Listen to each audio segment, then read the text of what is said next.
देश दुनिया च वसदे पंजाबियों को जी आया। मैं हरजिंदर सिंह रंधावा, तुसीं देख रहे हो पंजाब टैलीविजन और मेरे नाल ने सरदार केसी सिंह, भारत वालों ਵੱਖ-ਵੱਖ देशों के विच रहे अंबैसडर जिन्हों ने अपना काम बखूबी निभाया, लेकिन अजकल इन्हां दी पकड़ राजनीति और समाजिक मुद्दों ते बेहतरीन आ। सरदार साहब जी आया।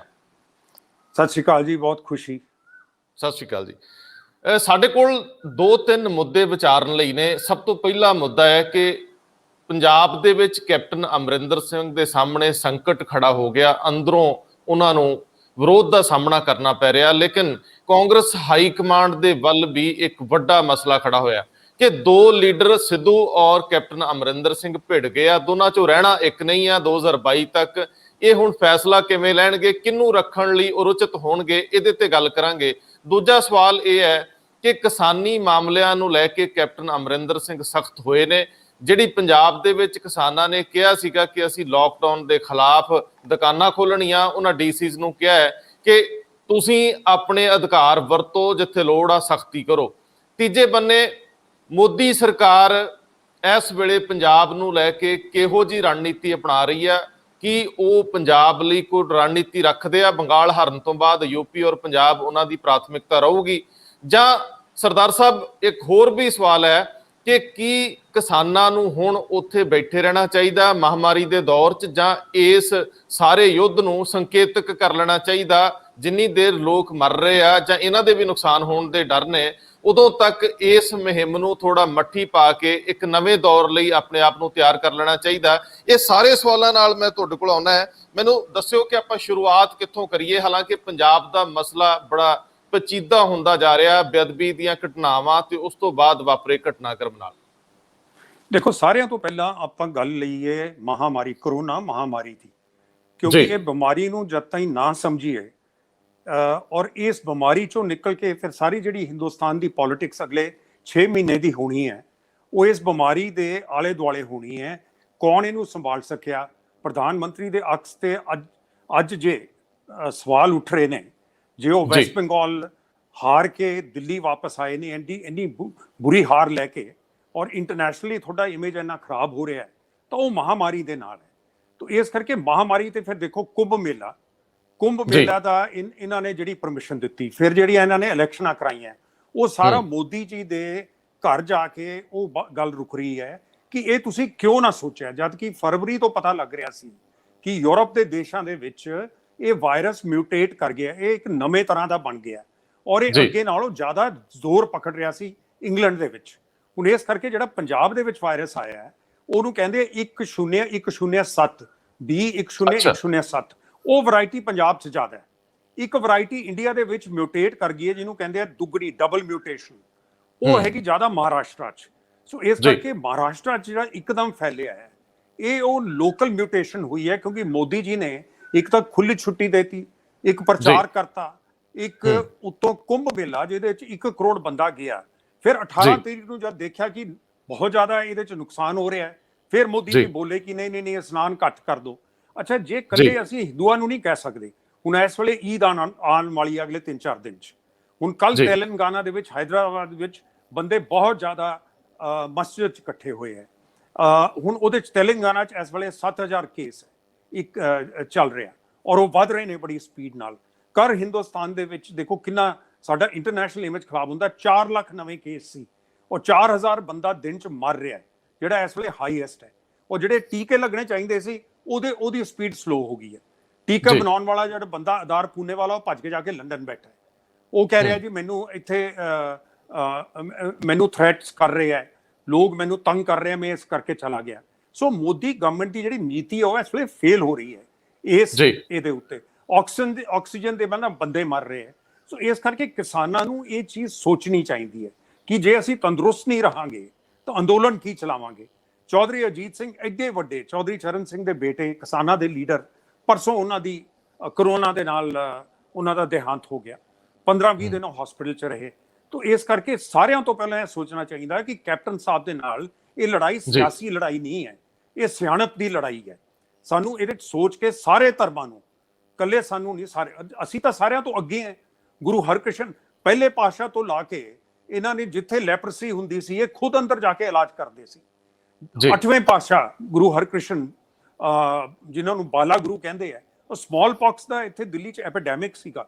ਉਹ ਜੀ, ਰਾਜਾ ਹਰੀ ਸਿੰਘ ਦੇ ਜਿੱਥੇ ਇਸ ਵੇਲੇ ਗੁਰਦੁਆਰਾ ਸਾਹਿਬ ਬਣੇ ਹੋਏ ਆ, ਤਾਂ ਉਹ ਉੱਥੇ ਉਹਨਾਂ ਨੇ ਇਲਾਜ ਕੀਤਾ ਔਰ ਉਸੇ ਤੋਂ ਬਿਮਾਰ ਹੋ ਕੇ ਉਹਨਾਂ ਨੇ ਚਲਾਣਾ ਕੀਤਾ।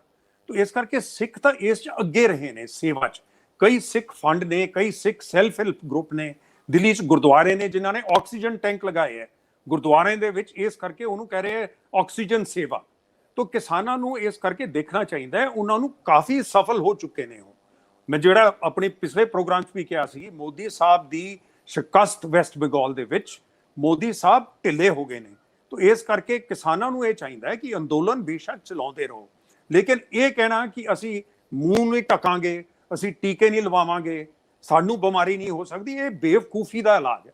ਹੁਣ ਮੈਂ 2 ਟੀਕੇ ਲਗਵਾਏ ਨੇ, ਦੂਜਾ ਟੀਕਾ ਲਵਾਉਣ ਚੰਡੀਗੜ੍ਹ ਮੈਂ ਪਿਛਲੇ ਮਹੀਨੇ ਗਿਆ ਔਰ ਸਾਡੇ ਨੌਕਰ ਨੂੰ ਹੋਇਆ ਸੀ, ਕਾਰ 'ਚ ਵਾਪਸ ਆਏ, ਸਾਨੂੰ ਪਤਾ ਨਹੀਂ ਸੀ ਉਹਨੂੰ ਹੋ ਗਿਆ, ਤੇ ਮੈਨੂੰ ਤੇ ਮੇਰੀ ਵਾਈਫ ਨੂੰ ਦੋਨਾਂ ਨੂੰ ਇਨਫੈਕਸ਼ਨ ਉਸ ਤੋਂ ਹੋਈ, ਕਿਉਂਕਿ ਟੀਕੇ ਲਵਾਏ ਸੀ। ਇਸ ਕਰਕੇ ਇਹ ਵਧਿਆ ਨਹੀਂ, ਇੱਕ ਤਰ੍ਹਾਂ ਨਾਲ ਫਲੂ ਦੀ ਤਰ੍ਹਾਂ ਰਹਿ ਗਿਆ।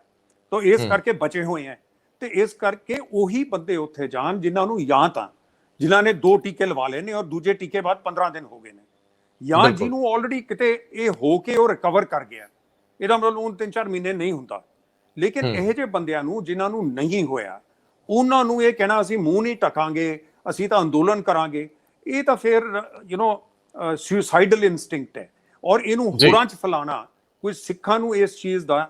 ਔਰ ਮੈਂ ਇਹਦੇ 'ਚ ਕਹਾਂਗਾ ਕਿ ਸਿੱਖ ਸਹਿਬਾਨ SGPC ਉਹਨਾਂ ਨੂੰ ਵੀ ਵਿਚਾਰ ਕਰਨਾ ਚਾਹੀਦਾ। ਰੋਜ਼ ਸ਼ਾਮ ਨੂੰ ਸਾਨੂੰ ਉੱਥੋਂ ਪਾਠ ਸੁਣਨ 'ਚ ਆਉਂਦਾ ਟੈਲੀਵਿਜ਼ਨ ਤੇ, ਨਾ ਕਿਸੇ ਜੋ ਮੱਥਾ ਟੇਕਣ ਜਾ ਰਹੇ ਆ ਉਹਨਾਂ ਨੇ ਮੂੰਹ ਢੱਕਿਆ ਹੋਇਆ। ਇਹ ਦੱਸੋ ਗੁਰੂ ਸਾਹਿਬ ਜੇ ਅੱਜ ਗੁਰੂ ਸਾਹਿਬ ਨੇ ਜੇ ਇਸ ਚੀਜ਼ ਤੇ ਪ੍ਰਚਾਰ ਕਰਨਾ ਹੁੰਦਾ ਕਿਸੇ ਵੀ 10ਵੇਂ ਗੁਰੂਆਂ 'ਚ, ਕਿ ਉਹ ਕਹਿੰਦੇ ਕਿ ਨਹੀਂ ਮਹਾਮਾਰੀ ਚੱਲ ਰਹੀ ਹੈ, ਤੁਸੀਂ ਖੁੱਲ੍ਹੇਆਮ ਕਰੋ ਸਾਰਾ ਕੁਝ। ਇਹ ਕੋਈ ਸਾਡੀ ਇਹ ਕੋਈ ਸਾਈਡ ਸਿਖਾਇਆ ਗਿਆ ਸਾਨੂੰ ਸਿੱਖੀ ਦੇ ਵਿੱਚ? ਅਸੀਂ ਤਾਂ ਇਸ ਚੀਜ਼ 'ਚ ਅੱਗੇ ਹਾਂ। ਤੇ ਇਸ ਚੀਜ਼ 'ਚ ਕੀ ਗੱਲ ਹੈ ਕਿ ਜਿਹੜੇ ਬੰਦੇ ਮੱਥਾ ਟੇਕਣ ਜਾ ਰਹੇ ਹੈ ਉਹਨਾਂ ਨੂੰ ਤੁਸੀਂ ਸੁਪਰ ਸਪਰੈਡਰ ਬਣਾਓ ਔਰ ਇਹ ਕਹੋ ਕਿ ਤੁਸੀਂ ਇੱਥੇ ਮੱਥਾ ਟੇਕੋਗੇ ਤਾਂ ਤੁਹਾਨੂੰ ਨਹੀਂ ਹੋਏਗੀ ਬਿਮਾਰੀ। ਫਿਰ ਉਹਨਾਂ ਦੇ ਵਿੱਚ ਤੇ ਕੁੰਭ ਵਾਲਿਆਂ ਦੇ ਵਿੱਚ ਤੇ ਮੁਸਲਮਾਨਾਂ ਦੇ ਵਿੱਚ ਤੇ ਕ੍ਰਿਸਚੀਅਨ ਦੇ ਵਿੱਚ ਜਿਹੜੇ ਟਰੰਪ ਨੇ ਬਿਮਾਰ ਕੀਤੇ ਨੇ ਅਮਰੀਕਾ 'ਚ, ਔਰ ਜਿਸ ਕਰਕੇ ਉਹ ਇਲੈਕਸ਼ਨ ਹਾਰਿਆ, ਉਹ ਵੀ ਉੱਥੇ ਕ੍ਰਿਸਚੀਅਨ ਉਹਨਾਂ ਦੇ ਮਿਡ ਵੈਸਟ ਦੇ ਕਹਿੰਦੇ ਸੀ ਸਾਨੂੰ ਹੁੰਦਾ ਹੀ ਕੁਝ ਨਹੀਂ। ਅੱਛਾ, ਈਰਾਨ ਦੇ ਵਿੱਚ ਆਇਤੁੱਲਾ ਮਰਿਆ ਜਿਹੜਾ ਕਹਿੰਦਾ ਸੀਗਾ ਤੁਸੀਂ ਪਾਠ ਕਰੋ ਕੁਝ ਨਹੀਂ ਹੁੰਦਾ, ਉਹ ਖੁਦ ਮਰ ਗਿਆ ਆਇਤੁੱਲਾ। ਤਾਂ ਇਸ ਕਰਕੇ ਇਹ ਸਾਇੰਸ ਜਿਹੜੀ ਹੈ, ਸਾਇੰਸ ਮੈਡੀਕਲ ਸਾਇੰਸ, ਅਸੀਂ ਪੜ੍ਹੇ ਲਿਖੇ ਬੰਦੇ ਹਾਂ, ਅਸੀਂ ਪ੍ਰੋਗਰੈਸਿਵ ਰਿਲੀਜਨ ਹੈ, ਅਸੀਂ ਕੋਈ ਬਹੁਤੇ ਗੁਰੂ ਸਾਹਿਬ ਨੇ ਸਾਨੂੰ ਅੱਗਿਆਂ ਨਾਲੋਂ ਸਿਆਣਾ ਰਿਲੀਜਨ ਬਣਾਇਆ। ਤਾਂ ਇਸ ਕਰਕੇ ਸਾਰਿਆਂ ਤੋਂ ਪਹਿਲ ਕਰਨੀ ਚਾਹੀਦੀ SGPC ਨੂੰ, ਕਿਉਂ ਨਹੀਂ ਇਹਦੇ 'ਚ ਪ੍ਰਚਾਰ ਕਰਦੇ? ਤੇ ਫਿਰ ਕਿਸਾਨਾਂ ਨੂੰ ਇਸ 'ਚ ਅੱਗੇ ਆਉਣਾ ਚਾਹੀਦਾ ਕਿ ਅਸੀਂ ਹੋਰਾਂ ਦਾ ਇਲਾਜ ਕਰਾਂਗੇ, ਅਸੀਂ ਐਸੇ ਬੰਦੇ ਨਹੀਂ ਭੇਜਾਂਗੇ ਜਿਹੜੇ ਬਿਮਾਰ ਹੋ ਸਕਦੇ ਆ ਜਾਂ ਹੋਰਾਂ ਨੂੰ ਬਿਮਾਰ ਕਰਨਗੇ। ਇਸ ਕਰਕੇ ਜੇ ਕੈਪਟਨ ਸਾਹਿਬ ਲੋਕਡਾਊਨ ਕਰ ਰਹੇ ਆ, ਕੈਪਟਨ ਸਾਹਿਬ ਇਕੱਲੇ ਨਹੀਂ ਕਰ ਰਹੇ, ਇਹ ਕੋਈ ਸਿਆਸੀ ਮੂਵ ਨਹੀਂ ਹੈ। ਕਿਉਂਕਿ ਜੇ ਬਿਮਾਰੀ ਜ਼ਿਆਦਾ ਫੈਲ ਰਹੀ ਹੈ, ਦੇਖੋ ਹਿੰਦੁਸਤਾਨ ਦੇ ਵਿੱਚ ਪਹਿਲਾ ਕਰੋੜ ਕੇਸ ਜਿਹੜਾ ਹੋਇਆ ਉਹਨੂੰ 10 ਮਹੀਨੇ ਲੱਗੇ ਸੀ ਜੀ। ਇਸ ਵਾਰੀ ਜਿਹੜਾ 1 ਕਰੋੜ ਕੇਸ ਹੋਇਆ 4 ਮਹੀਨਿਆਂ 'ਚ ਹੋ ਗਿਆ ਔਰ ਹਲੇ ਇਹਦੀ ਤੀਜੀ ਲਹਿਰ ਆ ਸਕਦੀ ਹੈ ਔਰ ਉਹ ਤੀਜੀ ਲਹਿਰ 4 ਮਹੀਨੇ ਤੋਂ ਵੀ ਜਲਦੀ ਆਏਗੀ, ਕਿਉਂਕਿ ਇੱਥੇ ਸਰਕਾਰ ਸੈਂਟਰ ਦੀ ਇਹ ਫੇਲ ਕਰ ਗਏ ਨੇ, ਇਹ ਟੀਕੇ ਲਾਉਣ ਦਾ ਇਲਾਜ ਨਹੀਂ ਕਰ ਸਕੇ, ਇਹਨਾਂ ਨੇ ਟਾਈਮ ਸਿਰ ਕਿਸੇ ਨਾਲ ਟਾਈ ਡਾਊਨ ਨਹੀਂ ਕੀਤਾ।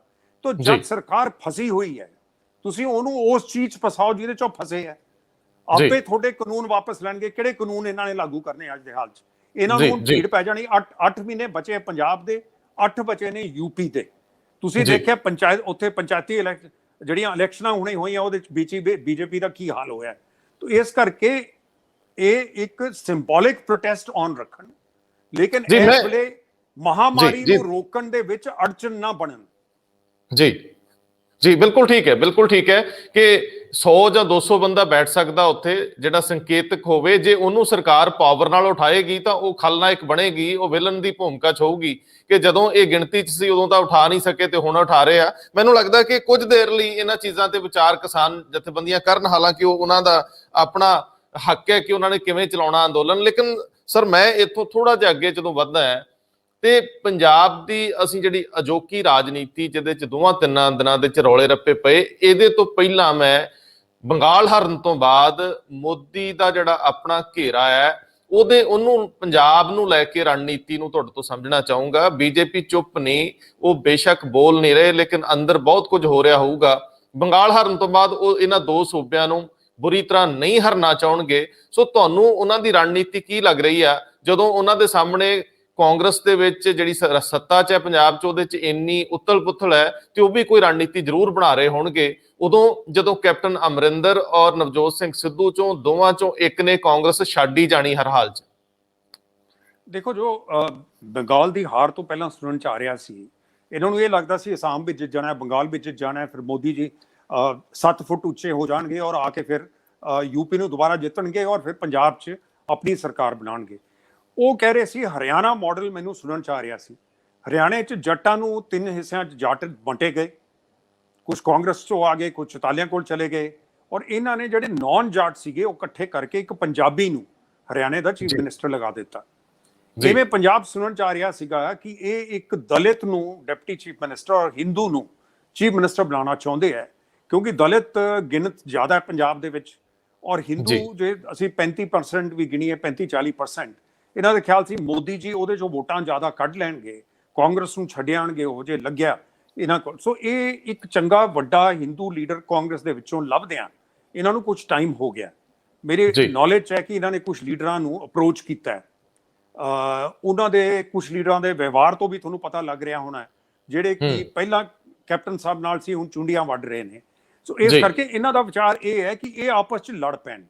ਜੱਟ ਜਿਹੜੇ ਪੰਜਾਬ ਦੇ ਆ ਉਹ 3 ਜਗ੍ਹਾ ਵੰਡੇ ਜਾਣ, ਬਾਦਲਾਂ ਦੇ ਵਿੱਚ, ਕਾਂਗਰਸ ਦੇ ਵਿੱਚ, ਔਰ ਇਹ ਦਲਿਤ ਔਰ ਆਪ ਜਿਹੜੀ ਹੈ ਉਹ ਉਹਨਾਂ ਨੂੰ ਕੁਝ ਵੋਟ ਪਏਗੀ, ਉਹਨਾਂ ਨੂੰ ਵੀ ਦਲਿਤ ਵੋਟ ਕਾਫੀ ਪੈਂਦੀ ਹੈ। ਤਾਂ ਦਲਿਤ ਵੋਟ ਦੀ ਜਿਹੜੀ ਲੜਾਈ ਹੈ ਇਹਨਾਂ ਦੀ ਆਪ ਨਾਲ ਹੋਏਗੀ, ਜੱਟ ਵੋਟ ਦੀ ਲੜਾਈ ਜਿਹੜੀ ਹੈ ਉਹ ਵੰਡੀ ਜਾਏਗੀ। ਔਰ ਇਹ ਸਮਝਦੇ ਨੇ ਕਿ ਹਿੰਦੂ ਵੋਟ 'ਚ ਉਹ ਹੁਣ ਹੋ ਸਕਦਾ ਹੈ ਉਹ ਬਦਲ ਗਿਆ ਹੋਵੇ, ਕਿਉਂਕਿ ਬੰਗਾਲ ਦੇ ਬਾਅਦ ਇਹ ਉਹ ਇਮੇਜ ਮੋਦੀ ਸਾਹਿਬ ਦਾ ਨਹੀਂ ਰਿਹਾ ਜਿਹੜਾ ਪਹਿਲਾਂ ਸੀ। ਔਰ ਕਿਸ ਬੰਦੇ ਨੂੰ ਲੈ ਕੇ ਆਣਗੇ ਜਿਹੜਾ ਹਿੰਦੂ ਵੋਟ ਕੈਪਟਨ ਸਾਹਿਬ ਤੋਂ ਖਿੱਚ ਸਕੇ। तो इस करके लड़ाई सिर्फ सिख वोटां दी नहीं है, लड़ाई हिंदू वोट की भी है, दलित वोट दी है। और ये तो तोड़ भन करके इन्हां दी पॉलिटिक्स बीजेपी दी कोई सियाणप दी दूर दी पॉलिटिक्स नहीं हुंदी। ये चाहणगे अपना मोहरी बंदा असीं उत्थे लाइए ताकि असीं ये जिहड़ा लास्ट सूबा है बॉर्डर दा इहदे च, क्योंकि इन्हां दे मन च RSS दा प्रचार जे तुसीं सुनो ये समझदे आ सिख साडी एक ब्रांच है, ये कोई अलग नहीं है साडे नालों। तो इस करके जे हिंदू भी ला लेने तो कोई फर्क नहीं। तो मैं ਤੁਹਾਡਾ ਇਸ਼ਾਰਾ ਮਾਤਰ ਮੈਨੂੰ ਇੰਜ ਲੱਗਦਾ ਹੈ ਕਿ ਜੇਕਰ ਕਾਂਗਰਸ ਹਾਈ ਕਮਾਂਡ ਚਲੋ ਹੁਣ ਤਾਂ ਲੜਾਈ ਪੈ ਗਈ, ਜੇ ਖੁਦਾ ਨਾ ਖਾਸਤਾ ਕਿਤੇ ਸੁਨੀਲ ਜਾਖੜ ਨੂੰ ਪ੍ਰਧਾਨਗੀ ਤੋਂ ਹਟਾ ਦਿੰਦੇ ਤੇ ਹੋ ਸਕਦਾ ਹੀ ਜਿਹੜੀ ਤੁਸੀਂ ਇੱਕ ਇਸ਼ਾਰਾ ਮਾਤਰ ਗੱਲ ਕੀਤੀ ਕਿ ਇਹੋ ਜਿਹੇ ਚਿਹਰਿਆਂ ਤੇ ਵੀ ਬੀਜੇਪੀ ਟੇਕ ਰੱਖ ਕੇ ਚੱਲਦੀ ਹੋ ਸਕਦੀ। 100% ਟੇਕ ਰੱਖ ਕੇ ਚੱਲ ਰਹੀ ਹੈ। ਇਹਨਾਂ ਦੀ ਹਮੇਸ਼ਾ ਤੁਸੀਂ ਸਟ੍ਰੈਟਜੀ ਤੇ ਦੇਖੋ, ਹੁਣ ਅਸਾਮ ਚ ਵੀ ਉਹ ਤੋੜ ਭੰਨ ਕੇ ਹੈ ਕਿ ਇਸ ਗਰੁੱਪ ਨੂੰ ਬਾਹਰ ਕੱਢ ਦਿਓ। ਹੁਣ ਜਿਹੜੇ NTCAAC ਅੱਜ ਇੰਡੀਅਨ ਐਕਸਪ੍ਰੈਸ ਦੇ ਵਿੱਚ ਇੱਕ ਰਿਪੋਰਟ ਆਈ ਹੈ, 14 ਸੀਟਾਂ ਅਹੀਆਂ ਜੀਆਂ ਜਿਹਦੇ ਜੇ ਕਾਂਗਰਸ ਦੀ ਵੋਟ, ਉਹ ਇੱਕ ਬੰਦਾ ਜਿਹੜਾ ਜੇਲ੍ਹ 'ਚ ਕੀਤਾ ਹੋਇਆ NTCAA ਇਹਨਾਂ ਨੇ, ਉਹਦੀ ਪਾਰਟੀ ਜਿਹੜੀ ਉਹਨੇ ਨਵੀਂ ਖੜੀ ਕੀਤੀ ਹੈ, 14 ਸੀਟਾਂ ਅਹੀਆਂ ਜੀਆਂ, ਉਹਨੂੰ ਜਿੰਨੀਆਂ ਵੋਟਾਂ ਪਈਆਂ ਔਰ ਕਾਂਗਰਸ ਨੂੰ ਪਈਆਂ ਤਾਂ ਕਾਂਗਰਸ ਉਹ 14 ਜਿੱਤ ਸਕਦੀ ਸੀ। ਉਹ 14 ਜਿੱਤ ਜਾਂਦੇ ਤਾਂ ਬੀਜੇਪੀ ਹਾਰ ਜਾਂਦੀ ਉੱਥੇ। ਸੋ ਇਹ ਵੰਡ ਕੇ ਤੋੜ ਕੇ ਉਸ ਤਰੀਕੇ ਨਾਲ ਚੱਲਣਗੇ। ਹੁਣ ਕੁਐਸਚਨ ਰਿਹਾ ਪੰਜਾਬ 'ਚ, ਸਿੱਧੂ ਸਾਹਿਬ ਨੂੰ ਨਵਾਂ ਮੁੱਦਾ ਮਿਲ ਗਿਆ ਜਦ ਦੇ ਮਾਨਹਾਨੀ ਦੇ ਕੇਸ ਖਰਾਬ ਹੋਏ ਨੇ। ਹਾਂ, ਇਹਦੇ 'ਚ ਤਾਂ ਕੋਈ ਦੋ ਰਾਏ ਨਹੀਂ ਕਿ ਇਹ ਗੱਲ ਮਿਸਹੈਂਡਲ ਹੋਈ ਹੈ, ਕਿਉਂਕਿ ਜੇ ਹਾਈ ਕੋਰਟ ਨੇ ਇੰਨਾ ਵੱਡਾ ਪੂਰਾ ਹੀ ਤੁਹਾਡੀ ਇਨਕੁਆਇਰੀ ਰੱਦ ਕਰ ਦਿੱਤੀ ਔਰ ਤੁਸੀਂ ਹੁਣ ਤਾਈਂ ਕੋਈ FIR ਦੇ ਵਿੱਚ ਵੱਡੇ ਸਿਆਸੀ ਬੰਦਿਆਂ ਦੇ ਨਾਂ ਨਹੀਂ ਲਿਖੇ ਜਿਨ੍ਹਾਂ ਦੇ ਨਾਂ ਆ ਰਹੇ ਸੀਗੇ, ਇਹਦਾ ਮਤਲਬ ਕੋਈ ਗੱਲਬਾਤ ਤੁਹਾਡੀ ਸੈਟਲਮੈਂਟ ਪੋਲੀਟੀਕਲ ਲੈਵਲ ਤੇ ਸੀਗੀ ਕਿ ਤੁਸੀਂ ਇਹ ਗੱਲ ਨੂੰ ਪੋਲੀਟੀਕਲ ਸੱਤੇ ਤੇ, ਸਿਆਸੀ ਸੱਤੇ ਤੇ ਨਹੀਂ ਲਿਜਾਣਾ ਚਾਹੁੰਦੇ ਸੀ ਕਿ ਦੁਸ਼ਮਣੀਆਂ ਸਿਆਸੀ ਨਾ ਬਣਾਈਏ। ਲੇਕਿਨ ਇਹ ਕਿਉਂਕਿ ਗੱਲ ਬੇਅਦਬੀ ਤੇ ਬੇਅਦਬੀ ਦੀ ਹੈ ਤਾਂ ਇਹ ਗੱਲ ਦੁਬਾਰਾ ਉੱਠ ਗਈ ਹੈ। ਹੁਣ ਸਿੱਧੂ ਸਾਹਿਬ ਨੂੰ ਤਾਂ ਕੋਈ ਮੁੱਦਾ ਚਾਹੀਦਾ ਹੈ। ਪਹਿਲਾਂ ਉਹ ਲੈ ਲਿਆ ਸੀਗਾ ਕਰਤਾਰਪੁਰ ਸਾਹਿਬ ਕੋਰੀਡੋਰ ਦਾ, ਹੁਣ ਇਹਨਾਂ ਨੇ ਇਹ ਉਠਾ ਲਿਆ। ਹੁਣ ਉਹ ਮੁੱਦੇ ਦੇ ਨਾਲ ਸਿਰਫ ਸੋਚਣ ਵਾਲੀ ਗੱਲ ਇਹ ਹੈ ਕਿ ਉਹ ਕਿਸੇ ਦੂਜੀ ਪਾਰਟੀ 'ਚ ਜਾਣਗੇ। ਮੈਂ ਪਹਿਲਾਂ ਵੀ ਇਹ ਕਹਿੰਦਾ ਰਿਹਾ ਕਿ ਆਪ ਦੇ ਵਿੱਚ ਜਿਹੜੀ ਜੁੱਤੀ ਉਹਨਾਂ ਨੂੰ ਮਿਲ ਰਹੀ ਹੈ ਉਹ ਛੋਟੀ ਹੈ, ਪੈਰ ਵੱਡਾ ਹੈ, ਕਿਉਂਕਿ ਕੇਜਰੀਵਾਲ ਦਿੱਲੀ 'ਚ ਹੁਣ ਉਹਦੀ ਪਾਵਰ ਬਿਲਕੁਲ ਹੀ ਖਿੱਚ ਲਈ ਹੈ। ਉਹ ਚਾਹੇਗਾ ਕਮ ਸੇ ਕਮ ਪੰਜਾਬ ਦੇ ਵਿੱਚ ਉਹ ਕੋਈ ਇਹੋ ਜਿਹਾ CM ਲਾਵੇ ਜਿਹੜਾ ਉਹਦੇ ਥੱਲੇ ਹੋਵੇ। ਔਰ ਜੇ ਇਹ ਲੜਾਈ ਦਲਿਤ ਔਰ ਹਿੰਦੂ ਵੋਟ ਦੀ ਬੀਜੇਪੀ ਨੇ ਛੇੜਨੀ ਹੈ ਤਾਂ ਹੋ ਸਕਦਾ ਇਹ ਦਲਿਤ ਨੂੰ ਹੀ, ਜੋ ਇਹਨਾਂ ਦਾ ਸੀਨੀਅਰ ਲੀਡਰ ਹੈ, ਇਸ ਵੇਲੇ ਲੀਡਰ ਆਫ ਦੀ ਆਪੋਜੀਸ਼ਨ ਹੈ, ਕਿਸੇ ਦਲਿਤ ਨੂੰ ਪ੍ਰੋਜੈਕਟ ਕਰਦੇ ਹੱਲ ਲਈ, ਦਿਖਾਉਣ ਲਈ। ਉਹਦੇ ਬਾਅਦ ਸ਼ਾਇਦ ਆਪ ਆਉਣਾ ਚਾਹੇ, ਇਹ ਵੀ ਸੁਣਨ ਚਾਹੁੰਦਾ ਹੈ। ਲੇਕਿਨ ਇਹ ਸਿੱਧਾ ਜੇ ਆਊਗਾ ਤਾਂ ਨਹੀਂ ਚੱਲ ਸਕਦਾ, ਕਿਉਂਕਿ ਹਰਿਆਣੇ ਦਾ ਨਾਨ ਪੰਜਾਬੀ ਸਪੀਕਰ, ਪੰਜਾਬੀ ਨਾ ਬੋਲਣ ਵਾਲਾ ਬੰਦਾ ਹਰਿਆਣੇ ਦਾ ਆ ਕੇ ਪੰਜਾਬ ਚ ਕਿਵੇਂ ਐਕਸੈਪਟੇਬਲ ਹੋ ਸਕਦਾ ਹੈ। ਤੋ ਇਸ ਕਰਕੇ ਇਹ ਅੱਗੇ ਘੋੜਾ ਇਹੋ ਜਿਹਾ ਰੱਖੇਗਾ ਜਿਹੜੇ ਘੋੜੇ ਤੇ ਚੜ ਸਕੇ, ਤੇ ਉਹ ਸਿੱਧੂ ਦਾ ਇਹਦੀ ਉਂਗਲ ਵੀ ਨਹੀਂ ਫੜੇਗਾ ਤਾਂ ਉਹਨੇ ਮੋਢਿਆਂ ਤੇ ਕਿੱਥੇ ਬਿਠਾਉਣਾ ਇਹਨੂੰ। ਲੇਕਿਨ ਸਰ ਮੈਨੂੰ ਇਹ ਜ਼ਰੂਰ ਦੱਸੋ ਕਿ ਸਿੱਧੂ ਸਾਹਿਬ ਦਾ ਜਿਹੜਾ ਟਰੈਕ ਰਿਕਾਰਡ ਹੈ ਉਹ ਇਹ ਸ਼ੋਅ ਕਰਦਾ ਹੈ ਕਿ ਉਹ ਜਿੱਥੇ ਵੀ ਹੈ, ਜਿਹਦੇ ਨਾਲ ਵੀ ਆ, ਉਹਦੇ ਹੀ ਖਿਲਾਫ ਬਗਾਵਤ ਕਰਦਾ ਹੈ। ਜਦੋਂ ਜੇ ਮੈਂ ਪਿਛਾਂਹ ਝਾਤੀ ਮਾਰਦਾ ਹੈ ਤੇ ਉਹ ਇੰਡੀਅਨ ਕ੍ਰਿਕਟ ਟੀਮ ਦੇ ਵਿੱਚ ਆਪਣੇ ਕੈਪਟਨ ਦੇ ਖਿਲਾਫ ਵਿਦਰੋਹ ਕਰਦਾ ਹੈ, ਅਜ਼ਰੂਦੀਨ ਦੇ।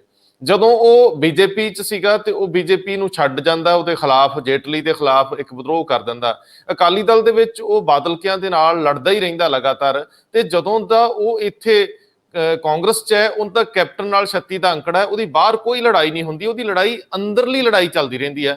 ਇਹ ਕਿਸ ਤਰ੍ਹਾਂ ਦੀ ਮਾਨਸਿਕਤਾ ਹੁੰਦੀ ਆ? ਔਰ ਇਸ ਤਰ੍ਹਾਂ ਦਾ ਵਿਅਕਤੀ ਜੇ ਸਟੇਟ ਨੂੰ ਲੀਡ ਕਰੇ ਬਤੌਰ ਮੁੱਖ ਮੰਤਰੀ ਤਾਂ ਉਹ ਕਿਹੋ ਜਿਹੇ ਰਿਜ਼ਲਟ ਦੇ ਸਕਦਾ? ਇਹ ਵੀ ਇੱਕ ਮਾਨਸਿਕ ਨਜ਼ਰੀਏ ਤੋਂ, ਜਿਹਨੂੰ ਸਾਈਕੋਲੋਜੀ ਕਹਿੰਦੇ ਆ, ਉਹ ਤੁਸੀਂ ਥੋੜਾ ਜਿਹਾ ਤਸਵੀਰ ਬਣਾਓਗੇ ਜਰਾ, ਕਿਉਂਕਿ ਮੈਨੂੰ ਲੱਗਦਾ ਹੈ ਕਿ ਤੁਸੀਂ ਕਾਫੀ ਚੀਜ਼ਾਂ ਨੂੰ ਸਮਝਦੇ ਹੋ।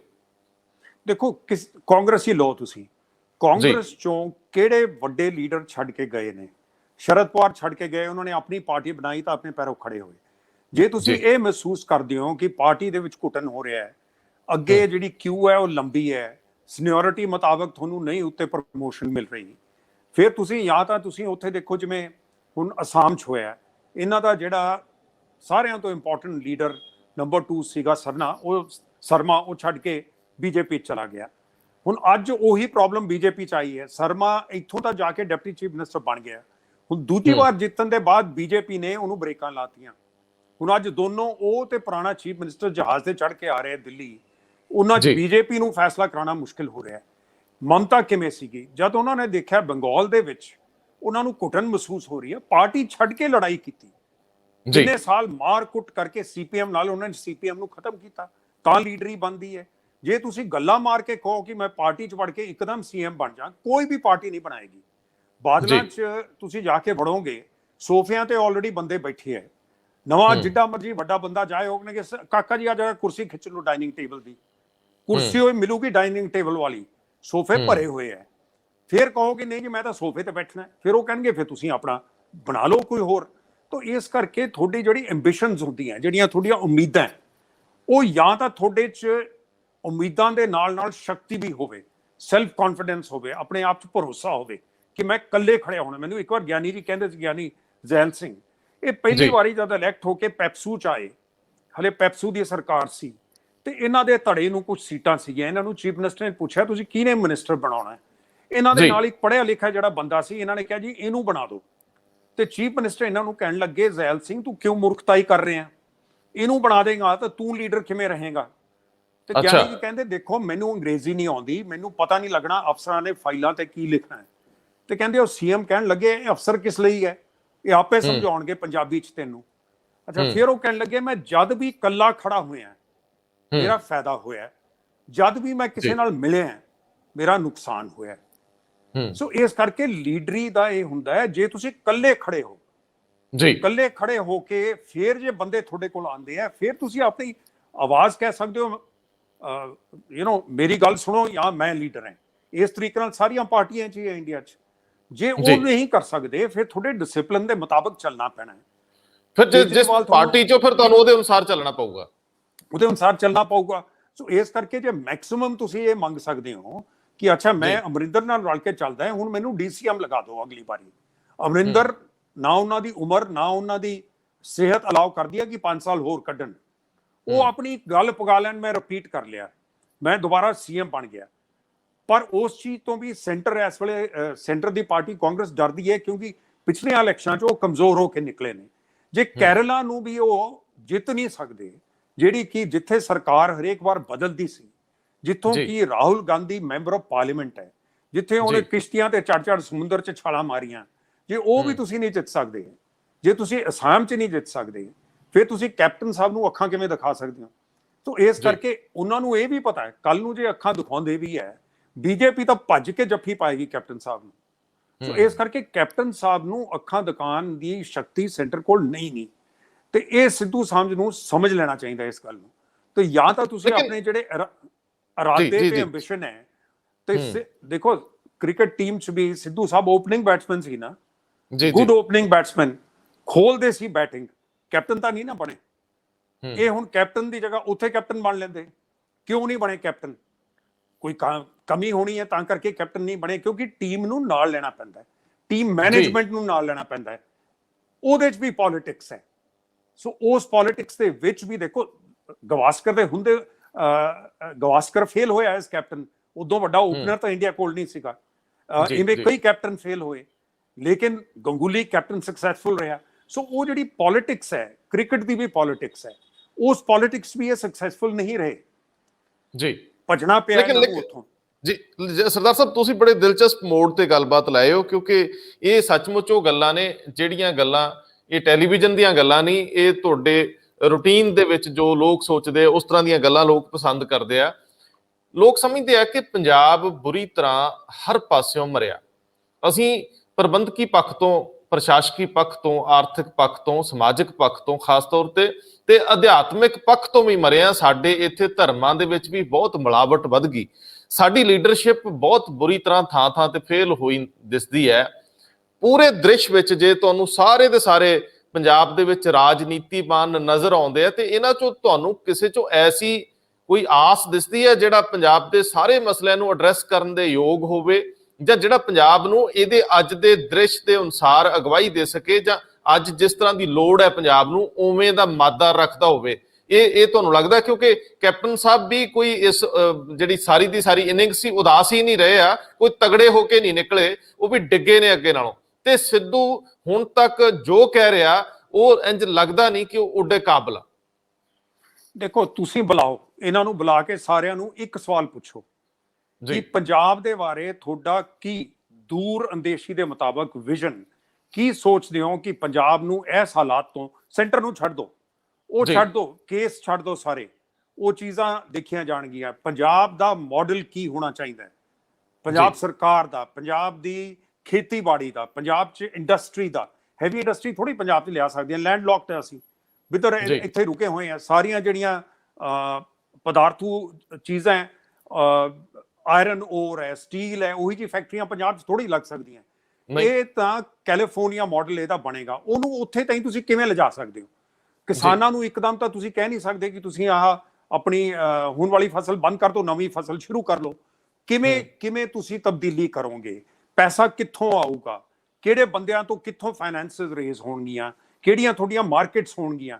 ਇਹ ਕਹਿਣਾ ਕਿ ਅਸੀਂ ਕਾਨੂੰਨ, ਮੈਂ ਇਹ ਨਹੀਂ ਕਹਿੰਦਾ ਕਾਨੂੰਨ ਨਹੀਂ ਬਦਲਨੇ ਚਾਹੀਦੇ ਕਿਸਾਨਾਂ ਦੇ, ਸੈਂਟਰ ਕਾਨੂੰਨ ਬਦਲ ਕੇ ਜਿਹੜੀ ਚੀਜ਼ ਇਹਨੇ ਵੈਕਸੀਨ 'ਚ ਕੀਤੀ ਹੈ ਪ੍ਰਾਈਮ ਮਿਨਿਸਟਰ ਮੋਦੀ ਨੇ, ਕਿ 50% ਬਾਂਦਰਾਂ ਦੇ ਵਿੱਚ ਸਿੱਟਤੀ ਹੈ। ਤੁਸੀਂ ਪ੍ਰਾਈਵੇਟ ਹਸਪੀਟਲ ਚੱਕੋ, ਸਟੇਟ ਚੱਕੋ, ਕੋਈ ਰੇਟ ਨਹੀਂ, ਕੋਈ ਲੈਣਾ ਨਹੀਂ ਦੇਣਾ। ਉਦੋਂ ਇੱਕ ਗੁੜਗਾਉਂ ਦਾ ਵੱਡਾ ਡਰੇ ਹਸਪੀਟਲ ਦਾ ਇੰਚਾਰਜ CEO ਕਹਿੰਦਾ ਕਿ ਮੇਰੇ ਕੋਲ ਬੰਦਿਆਂ ਨੇ ਆ ਕੇ ਕਿਹਾ ਮੈਂ ਵੈਕਸੀਨ ਦਿੰਦਾ, ਮੈਨੂੰ ਤੁਸੀਂ ਜ਼ਿਆਦਾ ਪੈਸੇ ਦਿਓ। ਤਾਂ 50% ਤਾਂ ਆਪ ਖਰੀਦ ਲਿਆ ਨੇ ਸੈਂਟਰ ਨੇ। ਸਟੇਟਾਂ ਦਾ ਵੱਧ ਰੇਟ ਫਿਕਸ ਕਰਤਾ, ਪ੍ਰਾਈਵੇਟ ਸੈਕਟਰ ਦਾ ਹੋਰ। ਤੇ ਉਹ ਜਿਹੜਾ ਵੈਕਸੀਨ ਬਣਾ ਰਿਹਾ ਹੈ ਉਹ ਪ੍ਰਾਈਵੇਟ ਸੈਕਟਰ ਨੂੰ ਕਿਉਂ ਨਹੀਂ ਦੇਊਗਾ? ਪੂਨਾ ਵਾਲਾ ਕਿਉਂ ਭੱਜਿਆ? ਕੀ ਉਹਨੂੰ ਬੰਦੇ ਕੋਈ ਮਜਬੂਰ ਕਰ ਰਹੇ ਸੀ ਕਿ ਸਾਨੂੰ ਵੈਕਸੀਨ ਦੇ, ਅਸੀਂ ਵਿੱਚ ਇਹਦੇ ਬਿਜ਼ਨਸਮੈਨ ਬਣ ਕੇ ਇਹਨਾਂ ਨੂੰ ਜ਼ਿਆਦਾ ਪ੍ਰਾਈਸ ਤੇ ਵੇਚੀਏ ਅੱਗੇ? ਕਮਿਸ਼ਨ ਰੱਖੀ ਆਪਣੀ। ਸੋ ਇਹ ਮੋਦੀ ਪਲਾਨ ਇਹ ਹੈ ਕਿ ਪ੍ਰਾਈਵੇਟ ਸੈਕਟਰ ਤੇ ਛੱਡ ਦੋ ਸਾਰਾ ਕੁਝ, तो किसान ਨੂੰ ਸਿੱਟ ਦਿੱਤਾ ਪ੍ਰਾਈਵੇਟ ਸੈਕਟਰ ਤੇ। ट्रांजिशन कौन करेगा? पंजाब ਦਾ ਹੱਥ ਫੜ ਕੇ ਇਹਨੂੰ ਲਿਜਾਣਾ ਪਏਗਾ ਅੱਗੇ, ਉਂਗਲੀ ਫੜ ਕੇ ਪੰਜਾਬ ਦੀ। ਉਹ ਉਂਗਲੀ ਫੜਨ ਵਾਲਾ ਮੈਨੂੰ ਕੋਈ ਨਜ਼ਰ ਨਹੀਂ ਆਉਂਦਾ, ਨਾ ਪੰਜਾਬ 'ਚ ਨਾ ਬਾਹਰ। ਕੁਰਬਾਨੀ ਮੰਗਦਾ ਇਸ ਵੇਲੇ ਦਾ ਮਾਹੌਲ, ਕੁਰਬਾਨੀ ਮੰਗਦਾ ਜਿਹੜਾ ਆਪਣੀਆਂ ਖਾਹਿਸ਼ਾਂ ਮਾਰੇ ਤੇ 100% ਸਮਰਪਿਤ ਹੋਵੇ। ਇਹ ਕੁਰਸੀ ਕੰਡਿਆਂ ਦਾ ਤਾਜ ਆ, ਫਿਰ ਵੀ ਇਹਦੇ ਲਈ ਲੜਾਈ ਇੰਨੀ ਤੀਬਰ ਤੇ ਤੇਜ਼ ਆ ਕਿ ਕਈ ਵਾਰੀ ਤੇ ਸ਼ਰਮ ਆਉਂਦੀ ਆ ਕਿ ਸਾਡੀ ਲੀਡਰਸ਼ਿਪ ਆਖਰ ਕਿਸ ਤਰ੍ਹਾਂ ਦਾ ਮਾਦਾ ਦਿਖਾ ਰਹੀ, ਕਿਸ ਤਰ੍ਹਾਂ ਦਾ ਸ਼ੋਅ ਕਰ ਰਹੀ ਹੈ ਆਪਣਾ ਆਪ। ਮੈਨੂੰ ਇਹ ਜ਼ਰੂਰ ਦੱਸੋ ਕਿ ਖੇਤਰੀ ਪਾਰਟੀ TMC, ਮਮਤਾ ਬੈਨਰਜੀ ਖੇਤਰੀ ਮੁੱਦਿਆਂ ਨਾਲ, ਖੇਤਰੀ ਭਾਸ਼ਾ ਕਲਚਰ ਦੇ ਨਾਲ ਉੱਥੋਂ ਦੇ ਲੋਕਾਂ ਨੂੰ ਨਾਲ ਤੋਰਨ 'ਚ ਸਫਲ ਹੁੰਦੀ ਹੈ, ਔਰ ਏਡੀ ਵੱਡੀ ਤਾਕਤ ਜਿਹੜੀ ਹਰਨਾ ਨਹੀਂ ਜਾਣਦੀ, ਜਿਹੜੀ ਹਰਨਾ ਭੁੱਲ ਗਈ ਸੀ, ਜਿਹੜੀ ਦਾਅਵਾ ਕਰਦੀ ਸੀ, ਉਹਨੂੰ ਹਰਾ ਦਿੰਦੀ ਹੈ। ਪੰਜਾਬ ਦੇ ਵਿੱਚ ਐਸੀ ਸਥਾਨਕਤਾ, ਐਸੀ ਖੇਤਰੀ ਪਾਰਟੀ ਦੀ ਉਮੀਦ ਰੱਖੀ ਜਾ ਸਕਦੀ? ਪੰਜਾਬ ਦੇ ਲੋਕਾਂ 'ਚ ਅਣਖ ਬਚੀ ਹੈ ਤੁਹਾਨੂੰ ਲੱਗਦਾ? ਅਸੀਂ ਜਿਸ ਤਰੀਕੇ ਦਾ ਵਿਹਾਰ ਕਰ ਰਹੇ ਹਾਂ, ਇਹਦੇ ਤੋਂ ਤੁਹਾਨੂੰ ਸਾਡਾ ਆਉਂਦੇ 10 ਸਾਲਾਂ ਦਾ ਕੀ ਭਵਿੱਖ ਲੱਗਦਾ? ਦੇਖੋ, ਜੇ ਕੱਲੀ ਖੇਤੀਬਾੜੀ ਤੇ ਪਾਰਟੀ ਬਣਾਓਗੇ, ਉਹ ਬੀਜੇਪੀ ਉਸ ਨਾਲ ਖੁਸ਼ ਹੋਏਗੀ, ਕਿਉਂਕਿ ਉਹਦੀਆਂ ਵੋਟਾਂ ਵੰਡੀਆਂ ਜਾਣਗੀਆਂ। ਕਿਸਾਨਾਂ ਨੂੰ ਦੂਜਿਆਂ ਨਾਲ ਰਲ ਕੇ ਦੇਖੋ, ਹੁਣ ਪਿੰਡਾਂ ਦੇ ਵਿੱਚ ਮੋٹے ਸਵਾਲ, ਦੋ ਤਰ੍ਹਾਂ ਦੇ ਗੁਰਦੁਆਰੇ ਕਿਉਂ ਬਣੇ ਹੋਏ ਆ? ਦਲਿਤਾਂ ਦਾ ਗੁਰਦੁਆਰਾ ਅਲੱਗ ਕਿਉਂ ਹੈ ਤੇ ਦੂਜਿਆਂ ਦਾ ਅਲੱਗ ਹੈ? ਫਿਰ ਤੁਸੀਂ ਕਹੋਗੇ ਤੁਹਾਡਾ ਰਾਜ ਰਹੇ। ਤੁਸੀਂ ਆਪਣੇ ਹੱਥੋਂ ਰਾਜ ਗਵਾ ਰਹੇ ਹੋ। ਤੁਸੀਂ ਆਪਣੀ ਸਿੱਖੀ ਦੇ ਜਿਹੜੇ ਆਪਣੇ ਬੇਸਿਕ ਅਸੂਲ ਨੇ ਜੀ, ਉਹਨਾਂ ਤੋਂ ਜੇ ਤੁਸੀਂ ਹਟ ਜਾਓਗੇ, ਜੇ ਤੁਸੀਂ ਜਿਹੜੀ ਸ਼ਮਸ਼ਾਨ ਘਾਟ ਹੈ ਉਹ ਵੀ ਅਲੱਗ-ਅਲੱਗ ਕਰ ਲਓਗੇ, ਤਾਂ ਫਿਰ ਤੁਸੀਂ ਪੰਜਾਬ 'ਚ ਕਿਵੇਂ ਰਾਜ ਤੁਹਾਡਾ ਚੱਲ ਸਕਦਾ ਹੈ? ਤੁਹਾਡੀ ਆਬਾਦੀ ਘਟਦੀ ਜਾ ਰਹੀ ਹੈ ਔਰ ਤੁਹਾਡਾ ਜਿਹੜੀ ਇਕਨੋਮਿਕ ਸਟਰੈਂਥ ਆ ਉਹ ਵੀ ਘਟਦੀ ਜਾ ਰਹੀ। ਸੋ ਇਸ ਕਰਕੇ ਇਸ ਵੇਲੇ ਜੇ ਕੱਲੀ ਕਿਸਾਨਾਂ ਦੇ ਮੁੱਦੇ ਤੇ ਪਾਰਟੀ ਬਣੇਗੀ, ਉਹ ਹਾਰ ਜਾਏਗੀ। ਨਹੀਂ ਸਰ, ਮੈਂ ਇਹ ਬੇਨਤੀ ਮੇਰੀ ਇਹ ਸੀਗੀ ਕਿ ਖੇਤਰੀ ਪਾਰਟੀਆਂ ਜਿਵੇਂ ਅਕਾਲੀ ਦਲ 100 ਸਾਲ ਪਹਿਲਾਂ ਬਣੀ ਸੀ ਔਰ ਉਹ ਸਥਾਨਕ ਮੁੱਦਿਆਂ ਲਈ ਬਣੀ ਸੀ, ਧਰਮ ਆਧਾਰਿਤ ਪਾਰਟੀ ਸੀ, ਭਾਸ਼ਾ ਆਧਾਰਿਤ ਸੀਗੀ, ਫਿਰ ਉਹ ਫੈਡਰਲਿਜ਼ਮ ਲਈ ਲੜਦੀ ਰਹੀ, ਉਹ ਸੱਤਾ ਦੇ ਵਿਕੇਂਦਰੀਕਰਨ ਦੀ ਗੱਲ ਕਰਦੀ ਰਹੀ, ਬੜਾ ਕੁਝ ਐਸਾ ਹੋਇਆ। ਲੇਕਿਨ ਫਿਰ ਹੌਲੀ-ਹੌਲੀ ਇਹ ਕੇਂਦਰ ਦੇ ਥੱਲੇ ਲੱਗਦੇ ਗਏ। ਇਹਨਾਂ ਦੇ ਘਰਾਂ ਦੇ ਵਿੱਚ ਵੀ ਸੱਤਾ ਦਾ ਕੇਂਦਰ ਇੱਕ ਹੀ ਹੁੰਦਾ, ਇੱਕ ਬੰਦੇ ਦੀ ਜੇਬ ਦੇ ਵਿੱਚ ਹੀ ਸਾਰੀ ਤਾਕਤ ਆਉਂਦੀ ਗਈ। ਇਹ ਕਹਿੰਦੇ ਤਾਂ ਇਹ ਰਹੇ ਕਿ ਅਸੀਂ ਫੈਡਰਲਿਜ਼ਮ ਦੇ ਵਿੱਚ ਯਕੀਨ ਰੱਖਦੇ ਹਾਂ, ਸੱਤਾ ਦਾ ਵਿਕੇਂਦਰੀਕਰਨ ਹੋਣਾ ਚਾਹੀਦਾ ਹੈ, ਡੀਸੈਂਟਰਲਾਈਜੇਸ਼ਨ ਹੋਣਾ ਚਾਹੀਦਾ, ਲੇਕਿਨ ਵਿਹਾਰਕ ਤੌਰ ਤੇ ਇਹ ਆਪ ਸਭ ਤੋਂ ਵੱਡੇ ਤਾਨਾਸ਼ਾਹ ਬਣ ਗਏ।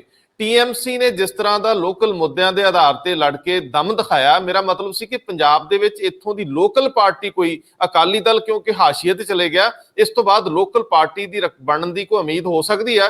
ਕਰੁਣਾਨਿਧੀ ਉੱਥੇ ਲੜ ਰਹੇ ਆ, ਜਿਸ ਤਰੀਕੇ ਨਾਲ ਸਾਰੇ ਦੇਸ਼ ਦੇ ਵੱਖ-ਵੱਖ ਖਿੱਤਿਆਂ 'ਚ ਉੱਥੋਂ ਦੀਆਂ ਲੋਕਲ ਪਾਰਟੀਆਂ ਬਣ ਗਈਆਂ ਨੇ, ਤੇ ਇਹ ਮੈਂ ਪੁੱਛਦਾ ਸੀਗਾ ਸਰ। ਦੇਖੋ, ਇਹਦਾ ਵਕਤ ਨਹੀਂ ਬਚਿਆ।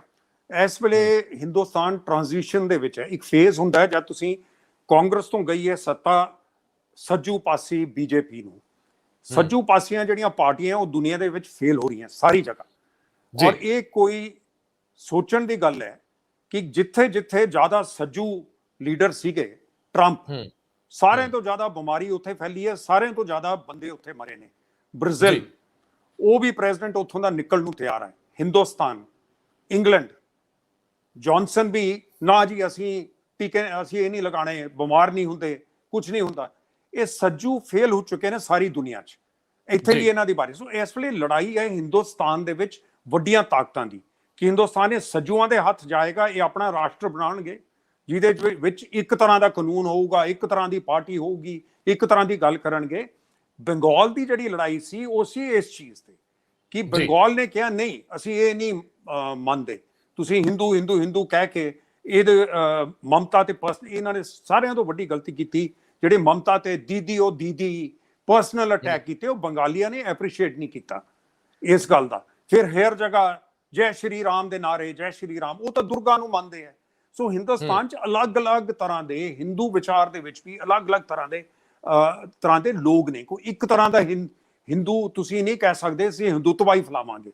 ਤਾਂ ਇਸ ਕਰਕੇ ਪੰਜਾਬ 'ਚ ਮੈਂ ਸਮਝਦਾ ਇਸ ਵੇਲੇ ਲੜਾਈ ਇਹ ਹੋਣੀ ਚਾਹੀਦੀ ਹੈ ਕਿ ਬੀਜੇਪੀ ਨੂੰ ਕਿਵੇਂ ਰੋਕਣਾ ਜੀ, ਕਿਉਂਕਿ ਸੈਂਟਰ ਦੇ ਵਿੱਚ ਸੰਤੁਲਨ ਲਿਆਉਣਾ ਜ਼ਰੂਰੀ ਹੈ। ਇੱਕ ਪਾਰਟੀ ਜਦ ਬਹੁਤ ਜ਼ਿਆਦਾ ਤਕੜੀ ਹੋ ਜਾਂਦੀ ਹੈ, ਅਸੀਂ ਦੇਖਿਆ ਇੰਦਰਾ ਗਾਂਧੀ ਜਦ ਬਹੁਤ ਤਕੜੀ ਸੀ ਉਹਨੇ ਨੁਕਸਾਨ ਕੀਤਾ, ਮੋਦੀ ਤਕੜਾ ਹੋ ਗਿਆ ਇਹਨੇ ਨੁਕਸਾਨ ਕੀਤਾ। ਹੈਨਰੀ ਕਿਸਿੰਜਰ ਅਮਰੀਕਾ ਦਾ ਵੱਡਾ ਸਿਆਸਤਦਾਨ, ਡਿਪਲੋਮੈਟ, ਰਾਈਟਰ ਹੋਇਆ, ਉਹ ਹਿੰਦੁਸਤਾਨ ਔਰ ਚੀਨ ਦਾ ਆਪਸ 'ਚ ਕੰਪੈਰੀਜ਼ਨ ਕਰਦਾ ਹੈ। ਉਹ ਕਹਿੰਦਾ ਚੀਨ ਦੇ ਵਿੱਚ 5ਵੀਂ ਸਦੀ ਕ੍ਰਾਈਸਟ ਤੋਂ ਪਹਿਲਾਂ ਪਿਛਲੇ 2500 ਸਾਲ 'ਚ ਇੱਕੋ ਹੀ ਸਰਕਾਰ ਰਹੀ ਹੈ, ਸੈਂਟਰ ਤੋਂ ਚਲਾਉਂਦੀ ਰਹੀ ਹੈ, ਭਾਵੇਂ ਉਹ ਛੋਟਾ ਏਰੀਆ ਹੋ ਜਾਏ, ਭਾਵੇਂ ਉਹਨਾਂ ਦਾ ਵੱਡਾ ਹੋ ਜਾਏ, ਲੇਕਿਨ ਸੀਗੀ ਜਿਹਨੂੰ ਅੰਗਰੇਜ਼ੀ 'ਚ ਕਹਿੰਦੇ ਯੂਨਿਟਰੀ ਗਵਰਨਮੈਂਟ। ਹਿੰਦੁਸਤਾਨ ਦੇ ਵਿੱਚ 2500 ਸਾਲ 'ਚ ਸਿਰਫ 3 ਵਾਰੀ ਯੂਨਿਟਰੀ ਗਵਰਨਮੈਂਟ ਰਹੀ ਹੈ। ਸਾਰਿਆਂ ਤੋਂ ਪਹਿਲਾਂ ਅਸ਼ੋਕਾ ਦੇ ਟਾਈਮ, ਫਿਰ ਉਹਦੇ ਬਾਅਦ ਮੁਗਲਾਂ ਦੇ ਟਾਈਮ ਔਰ ਫਿਰ ਅੰਗਰੇਜ਼ਾਂ ਦੇ ਟਾਈਮ। ਅਦਰਵਾਈਜ਼ ਪੂਰਾ ਹਿੰਦੁਸਤਾਨ ਇੱਕ ਸ਼ਕਤੀ ਦੇ ਨੀਚੇ ਕਦੇ ਨਹੀਂ ਸੀ। ਇਹਦਾ ਮਤਲਬ ਹੈ ਹਿੰਦੁਸਤਾਨ 'ਚ ਵੱਖ-ਵੱਖ ਸੂਬੇ, ਹਿੰਦੁਸਤਾਨ ਇੱਕ ਸੀਗਾ, ਲੇਕਿਨ ਉਹ ਲੋਕ ਚਾਹੁੰਦੇ ਨੇ ਕਿ ਸਾਨੂੰ ਆਜ਼ਾਦੀ ਮਿਲਣੀ ਚਾਹੀਦੀ ਹੈ, ਅਸੀਂ ਕਿਹੜੀ ਭਾਸ਼ਾ ਬੋਲੀਏ, ਕਿਹੜੀ ਅਸੀਂ ਮੀਟ ਖਾਈਏ ਨਾ ਖਾਈਏ, ਕਿਵੇਂ ਪੂਜਾ ਕਰੀਏ ਨਾ ਕਰੀਏ। ਜਿਵੇਂ ਤਾਮਿਲਨਾਡੂ 'ਚ ਕਹਿੰਦੇ ਆ ਅਸੀਂ ਐਥੀਇਸਟ ਐਂਡ ਡੀਐਮਕੇ ਵਾਲੇ ਕਹਿੰਦੇ, ਤਾਂ ਅਸੀਂ ਕਿਸ ਮਜ਼ਹਬ 'ਚ ਜਾਈਏ ਨਾ ਜਾਈਏ, ਇਹ ਚੀਜ਼ਾਂ ਤੇ ਕੰਟਰੋਲ ਕਰਨਾ ਜੋ ਬੀਜੇਪੀ ਕਰਨਾ ਚਾਹੁੰਦੀ ਹੈ ਉਹ ਹਿੰਦੁਸਤਾਨ, ਇਹ ਹੁਣ ਲੜਾਈ ਇਸ ਗੱਲ ਦੀ ਹੈ। ਇਹਦੇ 'ਚ ਪੰਜਾਬ ਨੂੰ ਫਸਣਾ ਨਹੀਂ ਚਾਹੀਦਾ। ਜੇ ਮੋਦੀ ਹਾਰ ਜਾਂਦਾ ਹੈ, ਕਾਨੂੰਨ ਆਪੇ ਵਾਪਸ ਗਏ। ਜੀ ਜੇ ਯੂਪੀ ਚ ਹਾਰ ਜਾਂਦਾ ਹੈ, ਪੰਜਾਬ ਚ ਹਾਰ ਜਾਂਦਾ ਹੈ, ਉਹਦੇ ਕੋਲ ਬਚਿਆ ਕੀ? ਬਿਹਾਰ ਦੀ ਵੀ ਗਵਰਨਮੈਂਟ ਤੁਸੀਂ ਮੇਰੇ ਤੋਂ ਲੈ ਲਓ, ਮੇਰੀ ਗੱਲ ਹੋ ਰਹੀ ਸੀ ਕਿਸੇ ਸੀਨੀਅਰ ਬੰਦੇ ਨਾਲ, ਉੱਥੇ ਹਿੱਲਣ ਨੂੰ ਤਿਆਰ ਹੈ ਜੀ ਕਿਉਂਕਿ ਉਹ ਨਿਤਿਸ਼ ਕੁਮਾਰ ਕੋਲ ਇੰਨੀਆਂ ਸੀਟਾਂ ਜਾਂ ਉਹਦੀ ਪਾਰਟੀ ਟੁੱਟ ਕੇ ਜਾ ਕੇ ਮਿਲ ਸਕਦੀ ਹੈ। ਲਾਲੂ ਪ੍ਰਸਾਦ ਜੀ ਨੂੰ ਬੇਲ ਮਿਲ ਗਈ। ਇਹਨਾਂ ਦੀ ਪੂਰੀ ਕੋਸ਼ਿਸ਼ ਰਹੀ ਕਿ ਲਾਲੂ ਨੂੰ ਜੇਲ੍ਹ 'ਚ ਰੱਖੋ, ਮੁੰਡੇ ਦੇ ਪਿੱਛੇ ਲੋਕ ਨਹੀਂ ਲੱਗਣਗੇ। ਮੁੰਡੇ ਦੇ ਪਿੱਛੇ ਲੋਕ ਲੱਗ ਗਏ, ਲੇਕਿਨ ਉਹ ਅਤਵਾਰ ਨਹੀਂ ਕਰਦਾ ਹੋਰ ਬੰਦਿਆਂ ਦਾ। ਲਾਲੂ ਨੂੰ ਅਤਵਾਰ ਕਰ ਲੈਣਗੇ ਉਹ ਜਿਹੇ ਬੰਦੇ ਜਿਹੜੇ ਦੂਜੇ ਪਾਰਟੀਆਂ 'ਚ ਬੈਠੇ ਹੈ। ਸੋ ਜੇ ਯੂਪੀ ਗਿਰ ਜਾਂਦਾ, ਬਿਹਾਰ ਵੀ ਗਿਰ ਸਕਦਾ ਹੈ। ਤੋ ਇਸ ਕਰਕੇ ਇਸ ਵੇਲੇ ਹੋਣਾ ਚਾਹੀਦਾ, ਪੰਜਾਬ ਨੂੰ ਇਹਨਾਂ ਨੂੰ ਕੱਢੋ, ਇਹਨਾਂ ਦੇ ਜਿਹੜੇ ਸਮਰਥਕ ਰਹੇ ਆ ਪੁਰਾਣੇ, ਉਹਨਾਂ ਨੂੰ ਕੱਢੋ ਜਿਹੜੇ ਇਹਨਾਂ ਨਾਲ ਰਲ ਜਾਂਦੇ ਆ, ਭਾਵੇਂ ਅਕਾਲੀ ਦਲ ਹੈ ਜੋ ਵੀ ਹੈ। ਕੈਪਟਨ ਸਾਹਿਬ ਨੂੰ ਕੰਟਰੋਲ ਆਟੋਮੈਟਿਕਲੀ ਕਾਂਗਰਸ ਕਰ ਸਕਦੀ ਹੈ। ਉਹ ਕਹਿਣ ਚੰਗਾ ਤੁਹਾਨੂੰ ਪ੍ਰੋਜੈਕਟ ਕਰ ਦਿੰਦੇ ਆ, ਲੇਕਿਨ ਐਮਐਲਏ ਅਸੀਂ ਡਿਸਾਈਡ ਕਰਾਂਗੇ ਕੌਣ ਹੋਣਗੇ, ਔਰ ਅਗਲਾ ਡਿਪਟੀ ਚੀਫ ਮਿਨਿਸਟਰ ਫਲਾਣਾ ਹੋਏਗਾ। ਔਰ ਜੇ ਐਮਐਲਏ ਸਿੱਧੂ ਸਾਹਿਬ ਆਪਣੇ ਬੰਦੇ ਜਿਤਾ ਲੈਣ, ਜੇ ਉਹਨਾਂ ਦੇ ਬੰਦੇ ਜਿੱਤ ਜਾਂਦੇ ਆ, ਕੈਪਟਨ ਸਾਹਿਬ ਦੇ ਬੰਦੇ ਨਹੀਂ ਜਿੱਤਦੇ, ਤਾਂ ਲੋਕਤੰਤਰ ਤਾਂ ਇਸ ਤਰੀਕੇ ਨਾਲ ਹੁੰਦਾ ਹੈ ਨਾ। ਬਿਲਕੁਲ ਅੱਧੀਆਂ ਲੈ ਲਓ ਸੀਟਾਂ। ਤੁਸੀਂ ਕਹਿੰਦੇ ਹੋ ਮਾਝੇ 'ਚ ਤੁਹਾਡਾ ਬੜਾ ਜ਼ੋਰ ਹੈ, ਤੁਸੀਂ ਲੈ ਲਓ ਜੇ ਅੱਧੀਆਂ ਨਹੀਂ, 2/3 1/3 ਸੀਟਾਂ ਲੈ ਲਓ। ਫਿਰ ਜਿਹੜੇ ਐਮਐਲਏ ਜਿੱਤ ਕੇ ਆਣਗੇ, ਉਹਨਾਂ 'ਚ ਓਪਨ ਇਲੈਕਸ਼ਨ ਕਰਕੇ ਦੇਖੋ ਕਿਹਨੂੰ ਚਾਹੁੰਦੇ ਆ। ਇਹ ਤਰੀਕਾ ਹੁੰਦਾ। ਲੇਕਿਨ ਇਹ ਕਹਿਣਾ ਮੈਨੂੰ ਪ੍ਰੋਜੈਕਟ ਕਰੋ, ਮੈਨੂੰ ਸਾਰਿਆਂ ਤੋਂ ਪਹਿਲਾਂ ਤਾਜ ਲਗਾਓ ਮੇਰੇ ਸਿਰ ਤੇ, ਇਹ ਤਾਂ ਕੋਈ ਗੱਲ ਨਹੀਂ ਬਣਦੀ। ਸਰਦਾਰ ਸਾਹਿਬ ਬਹੁਤ ਵਿਸਥਾਰ 'ਚ ਤੁਸੀਂ ਦੱਸਿਆ, ਤੁਸੀਂ ਸਮਾਂ ਦੇ ਦਿੰਦੇ ਹੋ, ਬਹੁਤ ਮਿਹਰਬਾਨੀ। ਕੁਝ ਗੱਲਾਂ ਹੋਰ ਕਰਨੀਆਂ ਸੀ, ਲੇਕਿਨ ਅਸੀਂ ਕਾਫੀ ਲੰਬਾ ਸਮਾਂ ਅੱਗੇ ਆ ਗਏ ਹਾਂ। ਤੁਸੀਂ ਆਪਣੀ ਸਿਹਤ ਦਾ ਖਿਆਲ ਰੱਖਿਓ ਜੀ। ਮਿਹਰਬਾਨੀ, ਬਿਲਕੁਲ ਠੀਕ ਹੈ, ਮਿਹਰਬਾਨੀ। ਸਤਿ ਸ਼੍ਰੀ ਅਕਾਲ।